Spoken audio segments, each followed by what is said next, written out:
All right, let's see.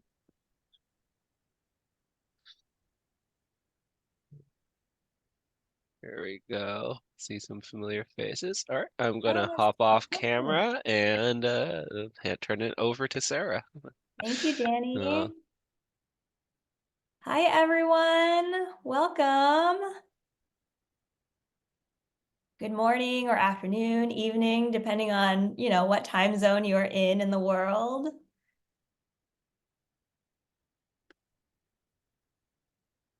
Hi, Hello, everyone. Joshua. Hello, Lynn. Sun.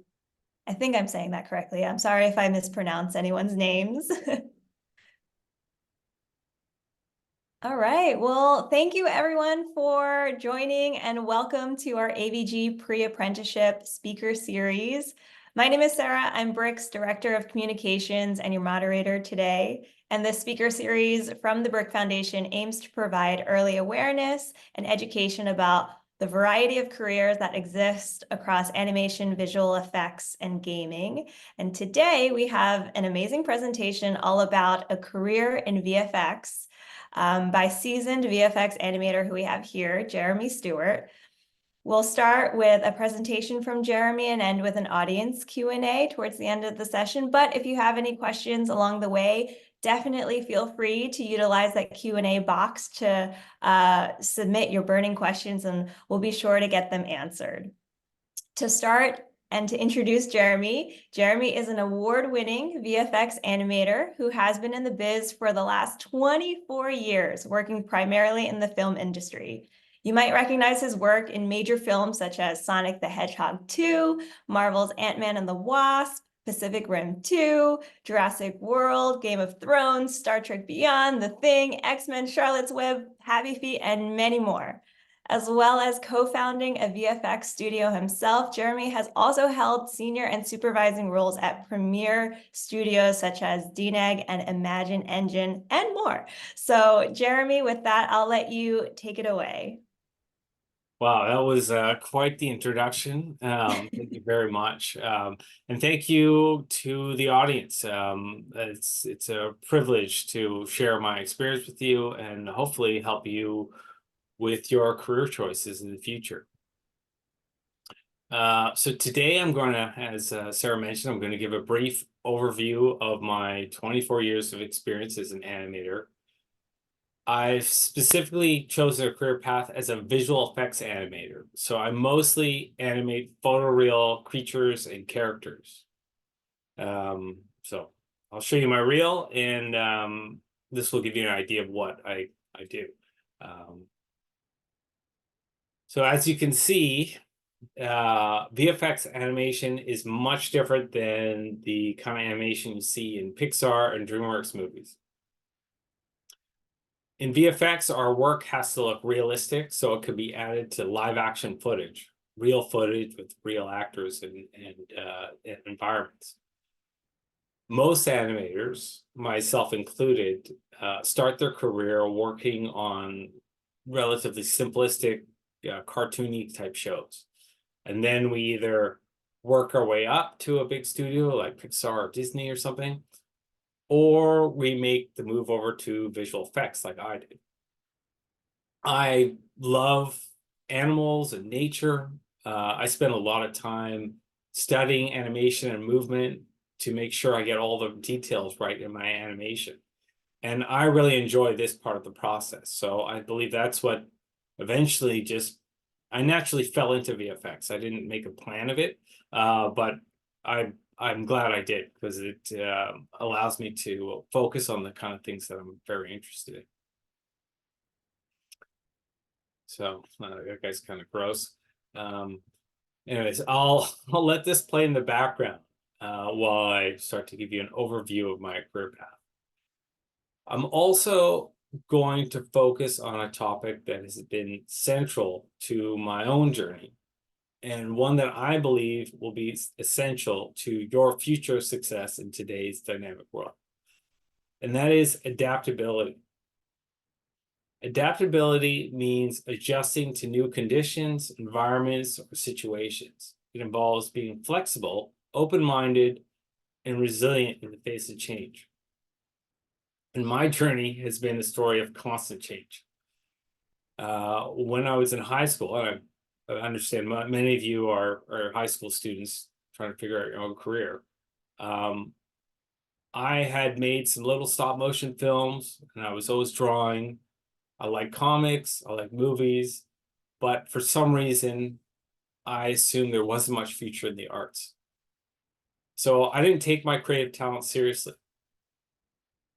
Although my friends and family suggested I become an animator, I just didn't think it was a real career option for some reason. But that is why I'm so excited to talk to you today, because fulfilling career as an animator or in the creative fields is a very real possibility today, especially for anyone who has passion and drive to make it happen. I hope you will learn from my story so that when you become professional artists, you also have a fulfilling career. And if you're looking at this stuff now and watching these presentations, I never got this kind of experience. These resources weren't available when I started. So you already have a head start. So I'm very excited to see what the future holds for everybody listening. So anyways, after graduating high school, I was still very unclear about what I wanted to do with myself. So I just took a job working construction. And that, put me in shape, but was not a very fulfilling career for me. Plenty of my friends still do it, and they're doing great, but it wasn't right for me. And about a year of doing that, a friend of mine introduced me to computer animation. He was also taking a course in computer animation at the time. So this inspired me to see if it was something I could also do. I spent my evenings and weekends taking part-time courses and eventually got into the full-time VFX and animation program at Vancouver Film School.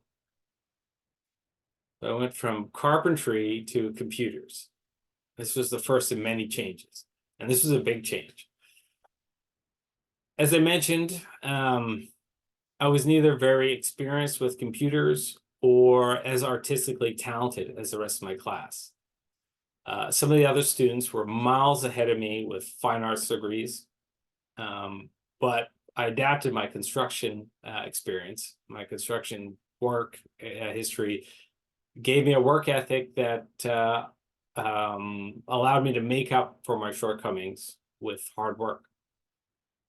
And after graduating, I was hired relatively quickly, and things were on the up and up.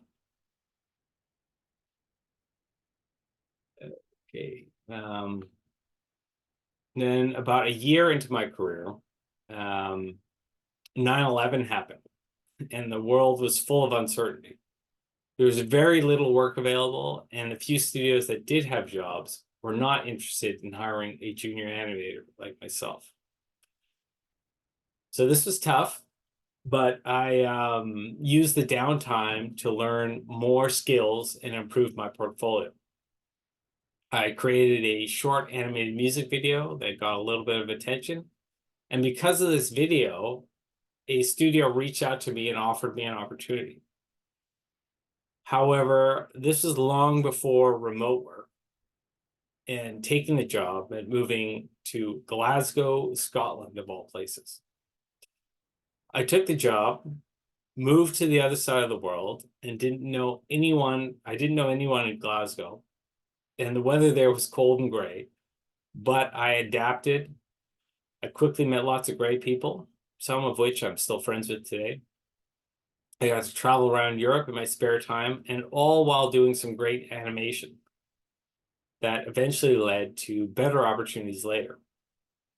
So it was an adventure which gave me more than just work experience. Now, in animation and the creative fields, short-term, permanent positions are very rare. Employment contracts are usually for the length of a show's production, which can range from a month to several years. And early on, I noticed the uncertain nature of the industry was really frustrating many of my colleagues. Everyone I talked to craved a secure staff position at a large company. Now, I was young and had nothing tying me down to one place, so I just took advantage of the instability. I was happy to take short-term contracts. I moved around a lot, working at studios all over the world. I was being paid to travel. Also, I was meeting a lot of different people, great people. Without knowing it, I was building an amazing network, learning a wide range of skills. I learned something different every time I changed studios. So unknowingly, I was developing some important business skills too. Long-term contracts and staff positions have become even more rare today. And I think this trend will continue. People like myself who embraced and took advantage of the instability in the market have succeeded. Unfortunately, many people who played safe were devastated when the company they were dedicated to eventually downsized, had layoffs, or even shut down completely. Now, I'm not discouraging you from getting a staff position or getting a full-time position at a bigger company, but there is some risk involved in that. Anyways, so the first 10 years of my career, I was working at various studios around the world, the UK, Australia, San Francisco, and then back and forth from Vancouver. Then I finally settled down here in my hometown of Vancouver at an amazing little studio where I got to work on shows like Ninja Turtles, Jurassic World, and many others. I was there for 5 years and I enjoyed a very secure position. However, there was an opportunity to move to a bigger company, one of the biggest in the world. They had offices in LA, London, Montreal, Vancouver, and Mumbai, India. Now, it was a very tough decision to leave my comfortable position, but by this point, I had a lot of experience adapting to new situations. So I gave up the security of a staff position and moved to this bigger studio. The risk was worth it.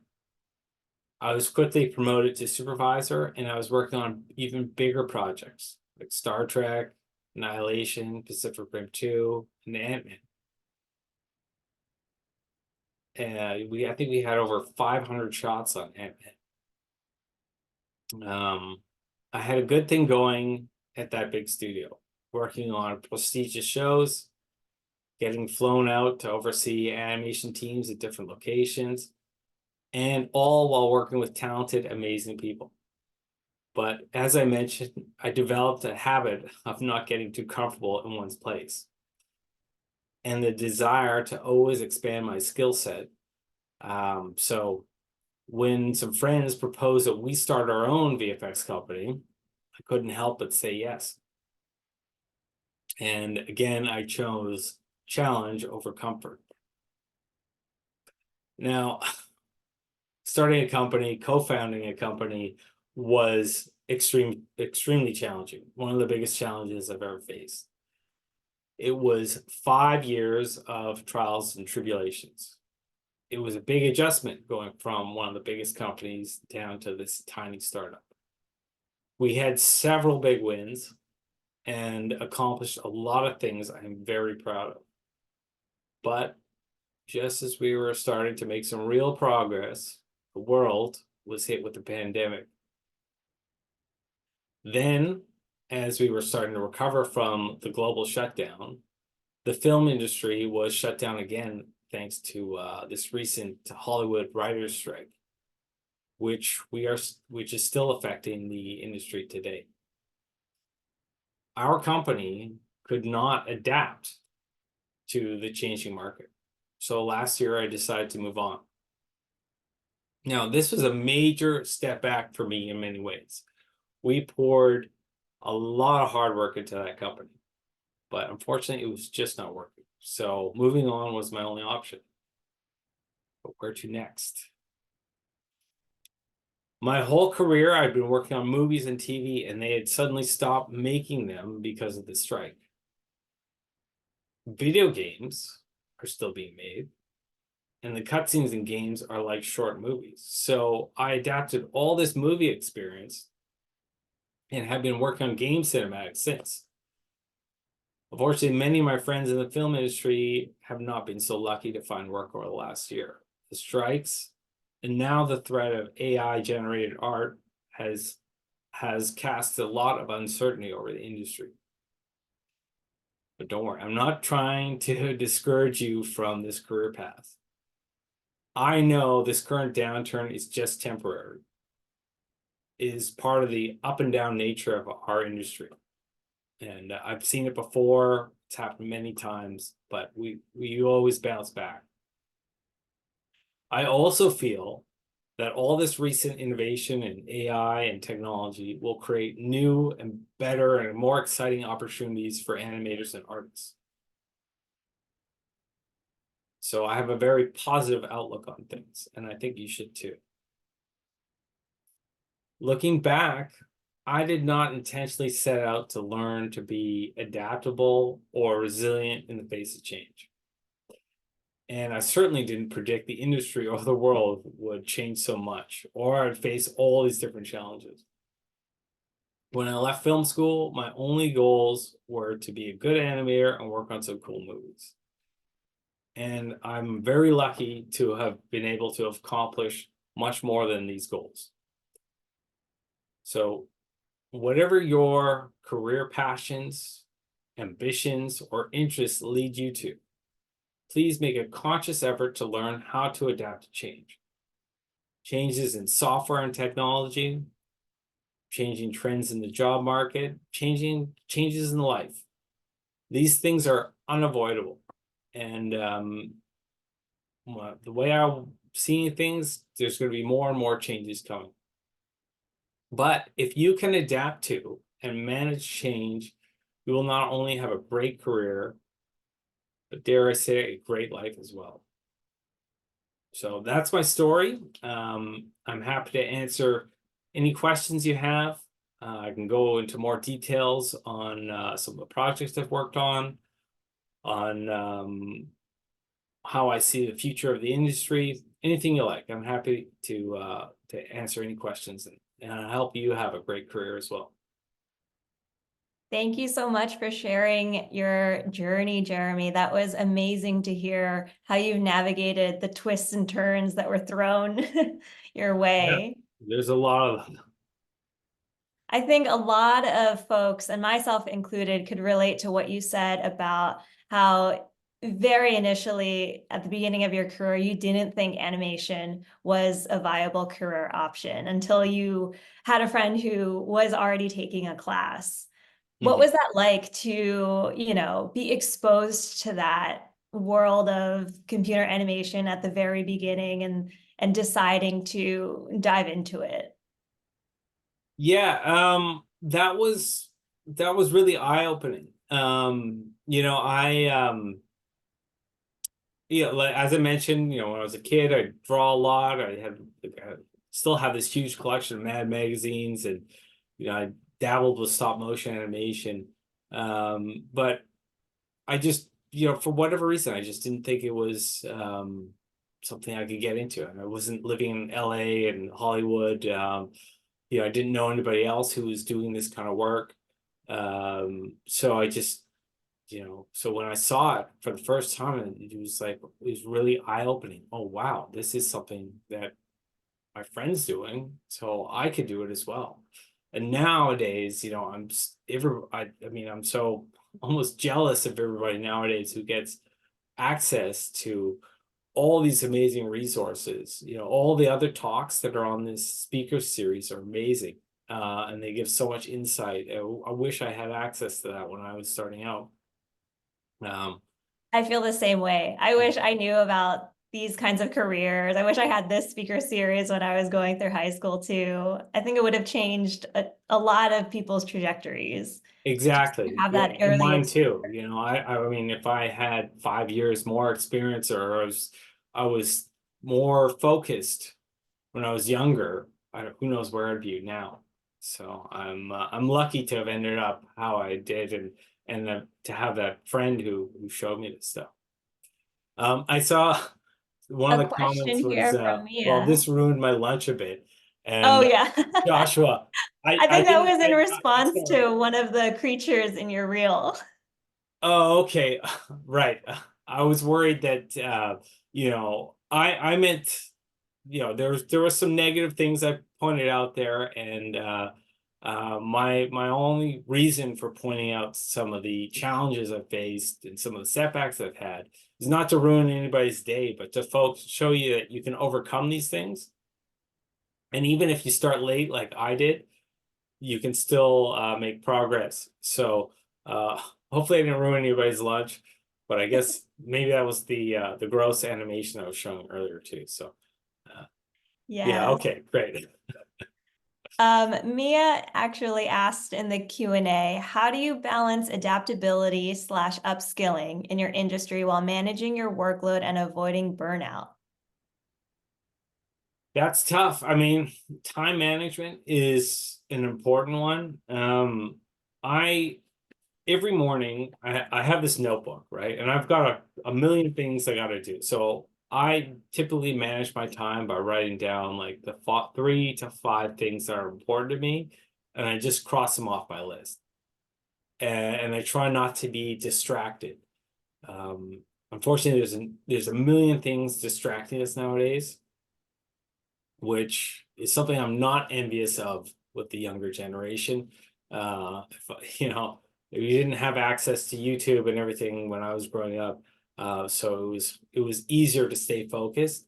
Whereas nowadays, you know, I'm getting text messages and Slack messages and Teams and everything else. So learning to be focused and focusing on what's important to you. I think as far as a career goes as well, it's important that you focus on, you know, your own goals, because that's going to make you a better employee, and it not only make things better for your employer, because you're going to be focused on achieving things and doing your best work, but also for your own purposes as well. So how to avoid burnout? I mean, yeah, don't take on too much. Plan out your time, and make sure that you know, you do take rests, you do take breaks. I mentioned earlier that, you know, I really enjoy working in VFX, and I enjoy working on creature animation, because it involves, you know, one of my hobbies, which is wildlife. I do a little bit of wildlife photography, and I like to get out in nature, and my job. So it's not always work. You know, I treat it very seriously, but it's not the same as, you know, if I was going to, well, when I was going to construction work, you know. Mhm. So I think that helps me balance and manage burnout. That's great. All right. Mia also asks, how can you approach mentorship and relationship building in your industry? Does it tend to happen organically, or do you actively seek out mentors or peers who will uplift you and your work? Yeah, Uh, how has that been, knowing that you've kind of built this network around the globe? yeah, I mean, that's another sort of point to my story, is a lot of things just sort of happened organically for me. And that's, you know, that's part of life. But looking back, if I had set out with more intention to sort of challenge myself early, to think about, you know, growing my network by connecting with the right people, like-minded people, not just on a sort of superficial level, but like in the deep way that I have. I made real friends, but also friends with the same goals and ambitions. that would have taken me a step further sooner.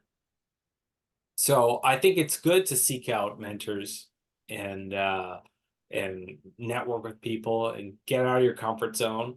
I wasn't always a big fan of going to networking events and things like that, but the more I do it, the more friends I've made, the more I enjoy it. So yeah, I would definitely seek that out intentionally. But also put yourself in positions and situations where it'll happen organically as well. You have Um, any advice for those kinds of situations where folks can put themselves in a place where they can network and maybe find a mentor? Yeah, well, I mean, okay, so first of all, the first place to start is there are millions of mentors online. There's books, there's plenty of these kinds of videos. So you can already just get mentorship from just without even talking to anybody. The next step would be online if you're not in an area where you can network in person. I'm on LinkedIn all the time. Everybody's welcome to join my network and ask me any questions. And most people like myself in this industry, it's full of great people who are happy to talk. I mean, I have a family, I have a job, I have a lot of things going on, so I can only give up so much of my time, but I'm happy to quickly answer questions. And I think a lot of other artists are willing to do the same. The other thing you can do is go to like I've been a member of VES for a long time, and we have monthly meetups, and they're great. I get to see all my friends there. So that was, that's an easy way to do that. And then it's just being social at work, I guess a lot of you aren't working yet, you're still in school. But there's all kinds of conferences and other events where you can go out and meet people. So if you're not comfortable meeting people in person, a bit shy, step out of your comfort zone, and it will pay off. And you'll be glad you did. That's great advice. I would also mention too, in addition to VES, the Visual Effects Society, there are also organizations like Women in Animation, for example, who also offer regular mentorships to folks of any age, I think, who are trying to break into the animation industry in particular. Yeah. That's great. And actually from the chat, we have a teacher here, Alex, who said, since the internet is so saturated with artists, how can high schoolers in particular get eyes on their animation art projects? How can students bridge that gap between high school work and the arts entertainment? Great question. Yeah, that's a really good question. I think, I mean, it's always tough. Your first job is always the toughest to get, especially today, especially with so many things just competing for our attention, let alone all the competition for work out there. And then, as I mentioned earlier, I mean, there is a bit of a downturn right now. That's going to change, but yeah, so it's a tough job market. And I'm not gonna sugarcoat it. It can be a tough industry. But good work always gets seen, On top of that, you also have to learn a bit of marketing, self-promotion, posting your work, showing it to other people. And that can be really hard as an artist because that opens you up to criticism. Which is, I think some of the other speakers talked about this. Al Hickel did a great talk about dealing with criticism and being in the animator specifically. But criticism, you have to learn how to deal with it on a number of ways. First of all, who's it coming from? Is it coming from somebody whose opinion is valid? Or is it just an internet troll who wants to ruin somebody's day? If you can separate those two, then you're already one step ahead. if you're getting criticism or critical feedback from somebody who, you know, has experience, who knows what they're talking about, then you need to look at it and say, okay, well, how can I make this better?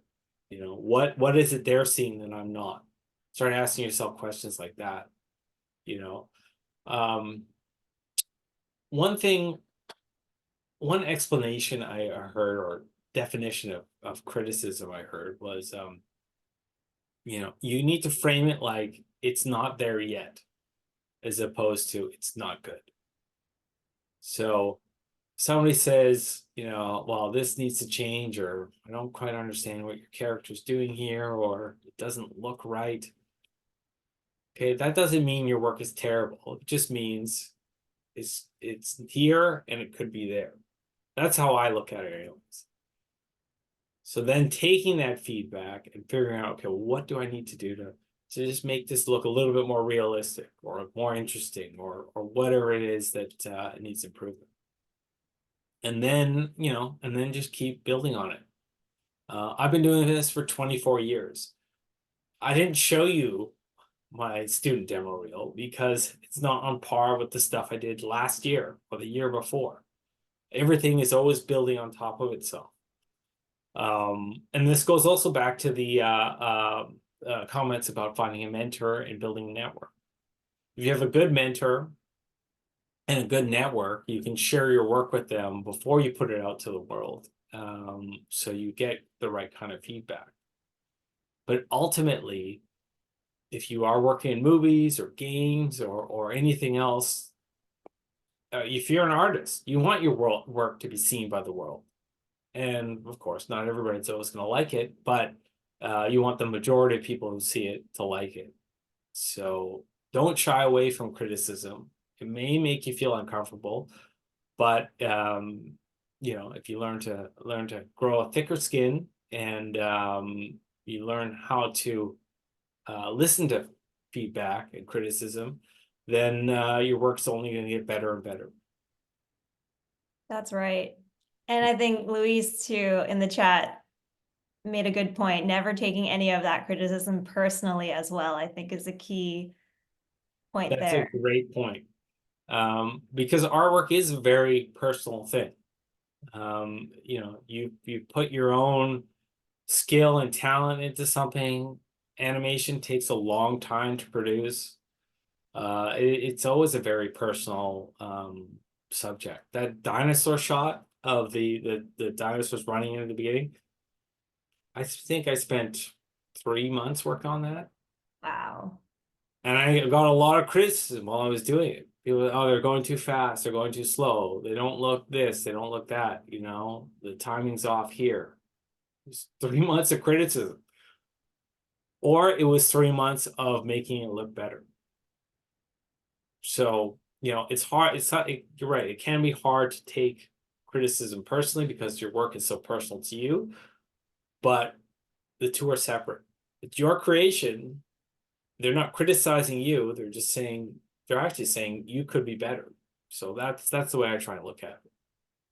That's a critical reframing of criticism, because I think the natural tendency is to, you know, feel very negative about getting any kind of feedback. Mm-hmm. Yeah. That's great. All right, we have another question in the Q&A from Sun B. I'm an actor slash filmmaker. I've worked on some short films. What are some things I can do to excel at my career? How can I also start interviews with people in the film industry? I think this also ties back to that conversation we were having about where can we find mentors? How can we network a little bit more efficiently and show up in places that might lead to I mean, I wish I knew some special trick for doing it. I just find that I put myself out there. I don't shy away from conversations with people or being in situations like that.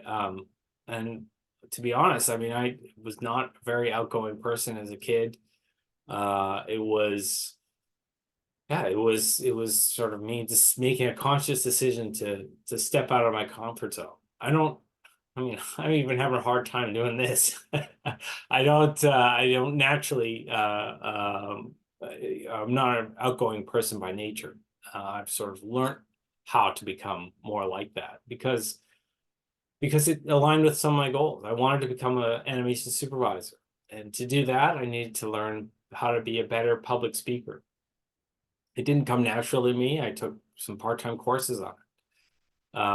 Same with networking. I was very comfortable. I have a very close, tight-knit group of friends.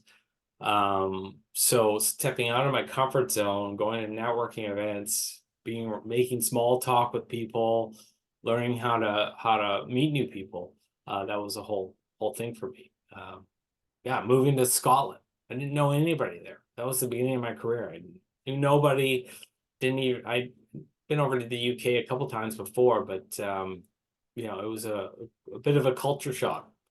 But it was the first of many times where I was getting used to, okay, adapting to a new situation, new environment, new country, new culture. And then, you know, my last year at Double Negative, they flew me over to India, and I was managing the animation team over there, and that was a great experience. Met some really wonderful people over there, and got to do some really cool animation while being in a different place, learning a different culture. So I was kind of rambling on there a little bit, but hopefully that answers your question. All right, we have a question, a more technical question from Joshua here, who asks, is there an alternative in Nuke software and Adobe software without a penny for VFX? I guess, what are there any free softwares maybe, or accessible programs that you would recommend, especially for students who might just be starting out or interested in VFX? I haven't really followed the pricing models of a lot of these softwares. I know a lot of them have like student versions.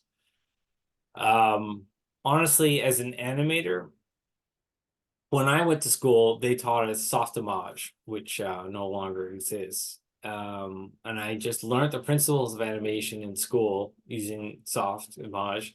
And then my first job, they asked me if I knew Maya, and I touched it a little bit, but I didn't know it too well.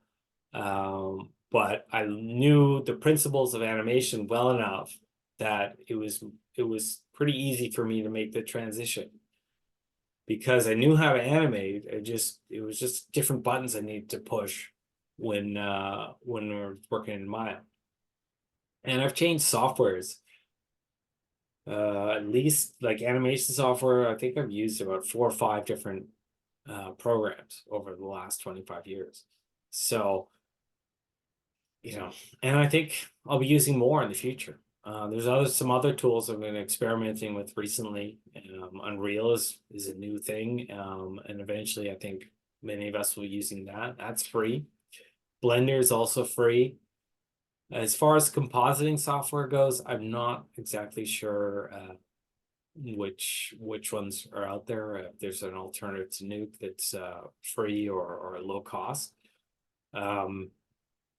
But I think no matter what, the principles are all the same, especially now that there's all these new AI tools, which are removing some of the technical challenges to creating artwork.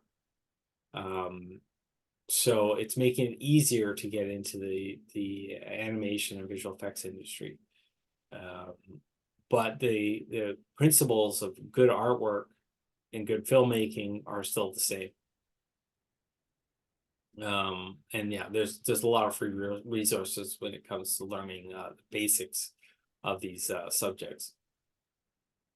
Great. And I also do want to plug that BRIC Foundation is partnering, at least in the local LA area, with East LA College as well as LA City College to offer 2 animation-specific boot camps, which include a fundamentals in animation course where you will learn a lot of those fundamental techniques that can apply to a number of I think career paths, whether it's VFX, traditional animation, gaming, for example, and also a 3D computer graphics class as well this summer, where folks will be able to learn about Maya and have an intro to that. And I'll be sure to include that link in the chat as well for those who are based in the LA area.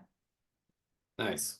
Yeah, and if you're not based in the LA area, a quick search and you should be able to find other programs that are similar to this one. All right. Do you have any advice, Jeremy, for folks who maybe graduated college, for example? I know Josh here said that he graduated college last year and is struggling to start composition. Do you have any advice for folks like that who do have the fundamentals maybe and are struggling to look for their first job? Yeah, right now is not a very good time to be looking for work, unfortunately. As I mentioned, this strike has had a lot of effects on the industry. I mean, my only advice is keep trying, and keep working on your portfolio, keep learning new skills. I think all that stuff will pay off later. So even though I'm working right now, I'm still and have been throughout my career learning different skills, different software. I've made a habit of making short films every few years, learning not just about animation, but also filmmaking in general. And that's allowed me to make the transition from animation, from visual effects to games. I've been lucky enough to win some small awards for some of the work I've done too.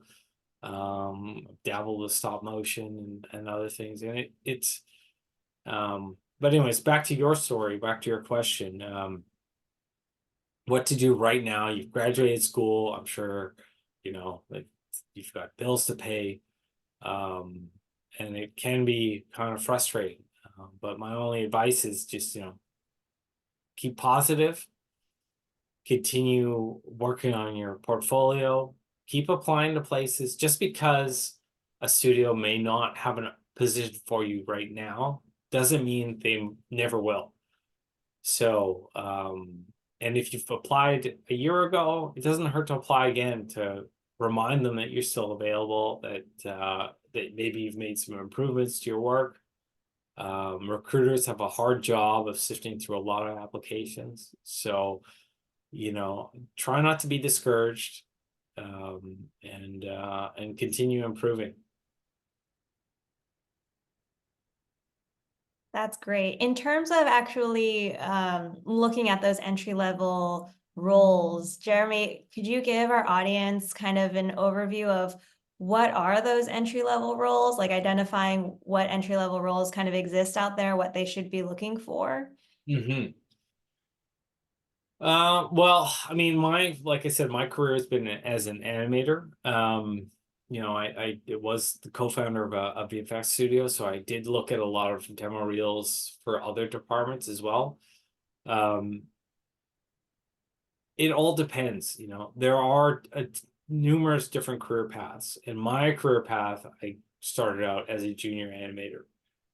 There are many other people, even speakers on this program, who may have started out as a render wrangler or data wrangler, where they're, it's a relatively rudimentary job where they're, just collecting data or making sure the render farm doesn't crash, or maybe working as an intern, which else is a good way to network. You start as an intern and you're in the office with, or in the virtual world with, animators and other artists who may be able to give you mentorship. So there's a number of different ways to get started. As I mentioned, I started as a junior animator, and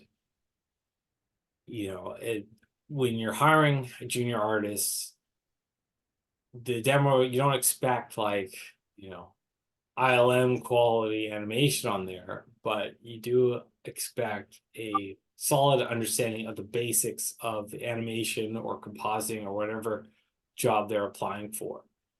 So everybody listening to here, I would make sure that you know, if you are submitting an animation reel, for example, that you've got the fundamentals down. You know, the 12 principles of animation. You know, you've got some the characters are appealing. You know, there's a good sense of timing and weight.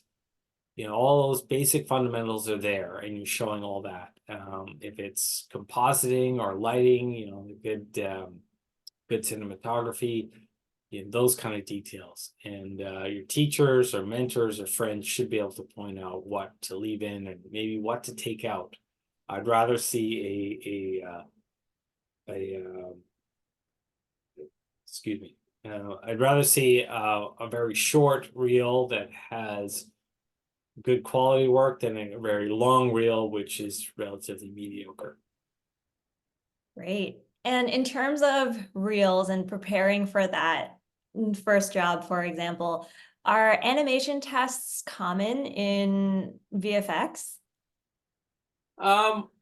Sometimes, you know, this is kind of something else that sort of goes hand in hand with animation, VFX, anything creative. If you're a doctor and you have a degree from Harvard, everybody knows you're a good doctor. If you're an artist, well, then it's a little harder to judge how qualified you are for the job. So maybe you have a great demo reel, but you spent 5 years making it, and our production only has 5 months. You know, then it's hard to judge. Or maybe you don't take criticism very well, and you know, the client is going to have notes, and instead of addressing those notes, you're the type of artist who gets frustrated. You know, these are the kind of things that employers have to think about when they're hiring somebody. So an animation test or an artist test can be a way to verify that the work, you're capable of doing the work on your reel in a short amount of time, that you're good to work with, and everything else. I haven't had to do a lot of tests because, you know, I have a good reputation and a good network. So a lot of people know me already. So they know, oh, Jeremy's the kind of guy, we don't mind working with him. And we know that he did this work on his demo reel. So yeah, let's give him a shot. Somebody starting out may be asked to do a test because they don't really know you too well. You don't have a long work history. Maybe you don't have a lot of recommendations. So it's a good way to verify that you're up to the job. That's great. I would also mention too, BRIC also just released a new digital badging program for people of any experience level, location, regardless of your age, your education level as well, so that you can have some sort of certification that attests to your earned skills.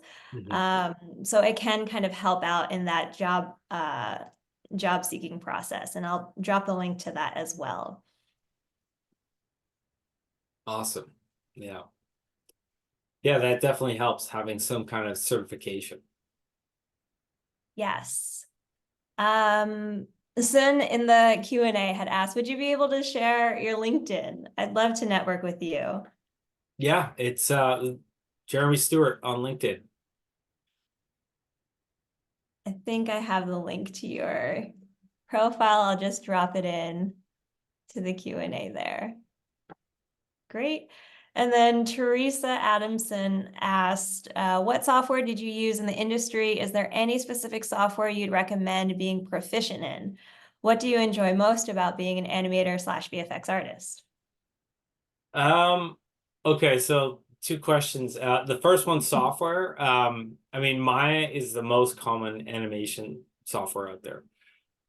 So I think most studios are going to want somebody who knows how to use Maya. As I mentioned earlier, when I went to film school, I was learning soft image, but my first job was using Maya. And then few years later, I was using Lightwave, then Softimage XSI, then Maya again, then Studio Max, and probably some other stuff too. So, you know, it's just been back and forth. The principles never change, though. Good animation is enjoyable to watch. Bad animation, I mean, it does have its place. You know, I enjoy South Park, but I think the look of South Park helps the jokes as opposed to being something that's good to look at from an animation perspective. Anyways, so yeah, software goes. It's the first and foremost, learn the fundamentals, then worry about software later. And sorry, what was the other question again? It was, is there any specific software you'd recommend being proficient in? But I guess, Yeah, but there was the second part to that as well, which was what do you enjoy most about being an animator / VFX artist? So I like the variety. You know, every project I'm working on something different. The last project I did was pirates. The next one I'm doing is has horses in it. You know, it's dinosaurs. It's all kinds of things. Werewolves, snakes, you know. So that's a fun part of it. I enjoy, you know, being part of film productions as well. When I had my company, you know, I was on set a lot as well. So that was kind of fun, being actually not just in post-production, but in actual productions as well, and seeing how a film was made. And even before I got to do that, I really enjoyed being, you know, working with live action footage and seeing something that never was there come to life, you know, seeing a collection of pixels actually look like a living creature. I think that's quite fun. I also enjoy I like watching animal documentaries. I've always been interested in animals. So having to study animals and creatures so I can bring those nuances of their movements into my animation is a fun part of the process. And sorry, this is a lot. I seem to really like this job, but I do like meeting a lot of people. I like, you know, there's a lot of interesting people and people from all kinds of different backgrounds working in this field. So that's a nice benefit to a career in VFX or in animation in general. It sounds like a very full experience. Yeah. That did remind me, since you do have experience in both, you know, live action films in terms of like VFX and animation, and also game cinematics, would you say that there is a really big difference in terms of preparing for either world? I mean, they are very different in a lot of ways. I think if for anybody who really enjoys playing games, I would recommend seeking out game studios. You know, game animation or game cinematics, you know, some of them look very realistic, but it's not the same as trying to merge. You don't have the same challenges merging animation with a live action background, because I'm stuck with dealing with, you know, if the cameraman filmed what he thought was going to be a raptor jumping from this bush onto this log, and they've moved the camera so fast, I have to make that raptor jump at the same speed as the camera move, right? But when you're working in a game environment or working in a fully computer generated environment, you have control of the camera and the characters and the environment, and you can put the camera wherever you want. So the principles are the same. But what I would do as if when you're working on visual effects, the camera work's already done for you. you have real objects in place that you have to sort of work with. Whereas in a game, you have to create everything yourself. So in some ways, working on a game cinematic can be a little harder because you don't have any real reference tying you down. So you have to make sure that you've animated the camera in a way that looks and feels natural. And you have to everything has to work together. On the flip side, when you're working on VFX, that camera move might be moving too fast. So when you make your dinosaur jump, it doesn't look right. So then you have to figure out, okay, how do I make this work with the footage I have?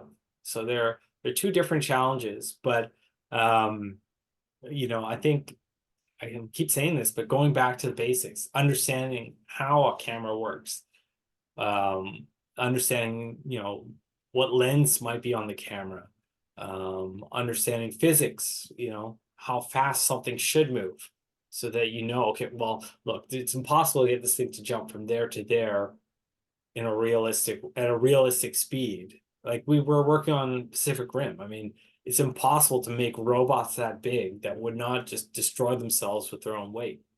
But we had to think about how to make them move in a way that looked plausible, and it was still enjoyable to watch. It's impossible for something that big, that heavy to move that fast as you saw it in the movie. But that movie would have been about 10 hours long, and there would have only been one fight, and it would have ended with the robots just falling to pieces. So, we're faced with all these different challenges, like how to make something unreal look real, whether you're working in game cinematics or live action. So I hope that answers your question. The fundamentals, everything always comes down to the basics. Fantastic. Well, it looks like we're done with questions, unless anyone else has any other question. And Joshua, I know you asked in the chat, where is the recording going to be set up? This will be available, this recording should be available up on BRIC's YouTube channel, which you can find on our website, and also the webpage for this speaker series hosts all of the recording links as well. So I'll put that in the chat for everyone to have there. But Jeremy, do you have any last parting words of wisdom, any advice for this group before we wrap up? That's a tough one. I mean, it's the theme of my talk was adaptability. And I think the world is changing. The way we work has changed dramatically in the last 4 years. This whole remote thing, it's opened up a lot of opportunities.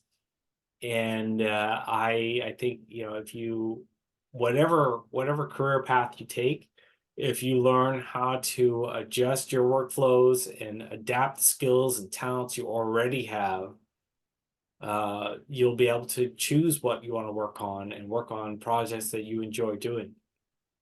So yeah, being adaptable is my bit of advice for everybody. Great advice. Jeremy, thank you so much for sharing your time with us and sharing your journey with us. It's very educational to hear about your background and very inspirational to hear about how you've adapted at every pivot that came your way, and how you seized every opportunity that came your way as well. Well, thank you very much. It's been a pleasure talking to everybody, and I think this is a great series. I'd recommend everybody have a look through the other speakers, because there's some real talent on this program. Thank you very much. Thank you, Jeremy. Take Thank care, you, everyone. everyone. Have a great rest of your day.